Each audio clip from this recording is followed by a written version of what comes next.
What's up YouTube, Capital G here, checking out the brand new Sky Striker Link monster that just got revealed. This is coming out of Savage Strike, and this is really cool because a lot of people, myself included, when Sky Striker Hayate was revealed in Cybernetic Horizon, people started wondering if the archetype was going to get an extra deck monster for every attribute in the game, very similar to like Shadows and Invoked. Well, not really counting Divine, but you guys know the rest of the attributes that I'm talking about. And it seems like the answer is going to be yes, because this is actually the Earth Sky Striker Ace Link monster, and I guess that means that we still have Light and Dark to go. Man, that Dark one's probably going to end up being very powerful. Light and Dark tend to have extremely good cards. This card seems to be more of a defensive card, strictly with the purpose of, just kind of being like a real defender of a card compared to some of the other ones that are kind of like playmakers, mainly Kagari,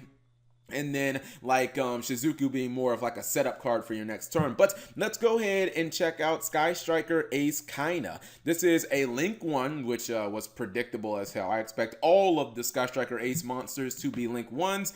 Well, not Ray, but you get what I'm saying. It's a machine type Link monster, 1500 attack, which is also to be expected, and its Link arrow actually points to you. It points bottom right, which is fair. Okay, that's definitely pretty good. The material is one non-Earth Sky Striker Ace monster.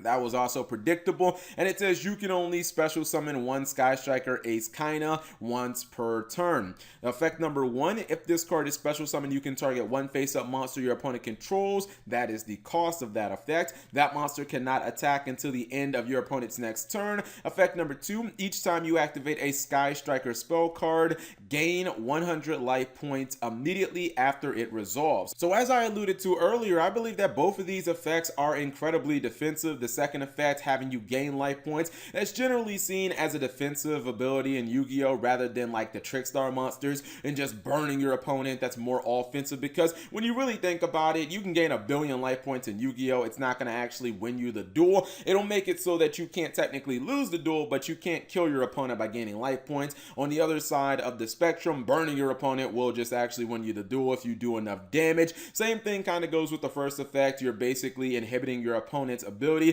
to attack with a certain monster, which definitely can impact their battle phase. But honestly, I look at this card and I wonder if it even makes a big enough difference that it absolutely warrants you running this card as pretty much like a mandatory spot in the deck. Like, do you really think that you have to run this card? I understand that there can be some shenanigans going into time, and that's really the only reason that I would say you gotta run this card, is for those matches that go into time. Maybe you end up getting stuck in the main phase, and this has the ability to help you gain life points. But realistically, when I think about this, right, let's just say you were opening pretty standard in Sky Striker, you activated something like Mobilize Engage, you summon Kagari, get your Mobilize Engage back to your hand. If you then go into Kaina, I mean, yeah, you might activate 3 or 4 more, Sky Striker spell cards, but is it really even worth it? Is it really worth running or going into that sub-step just to get, I don't know, maybe 300-400 life points that turn? Is that 300-400 life points really going to make a difference in that duel, assuming the duel doesn't actually go in time? If you're going in the time, then yeah, this is an amazing card to go into.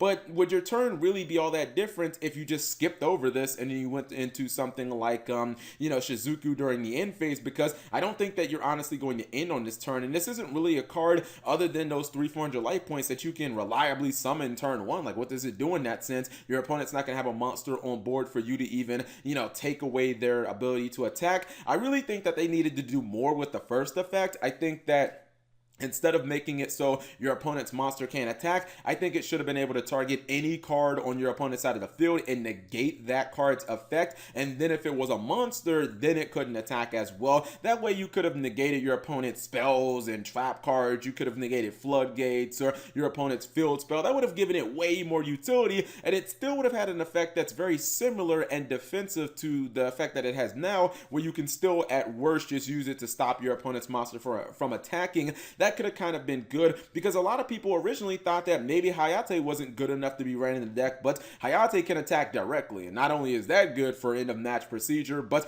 attacking directly sometimes just like gets you that duel where your opponent's at 1,000 life points and you don't have a way of punching through, but boom, summon Hayate. I'm not sure that this will ever be a card outside of time that actually steals any victories away. So I'm honestly not even sure if this is worth the extra deck spot, but you guys let me know, because I'm not a Sky Striker player. Is the extra deck that Titan Sky Strikers with, you know, the Nightmares and Boral Sword Dragon and stuff, where they are kind of strapped for room? If not, I think that you probably run one of this just for those, you know, those times that you do go into the end of match and you need to gain a few life points just to win the duel. Other than that, I honestly don't think that this card is all that useful, but maybe I'm wrong. You guys let me know in the comment section below. Thank you guys for watching. As always, subscribe if you have not already. Turn on that notification bell for daily videos, and check these other videos out that I think you'll enjoy.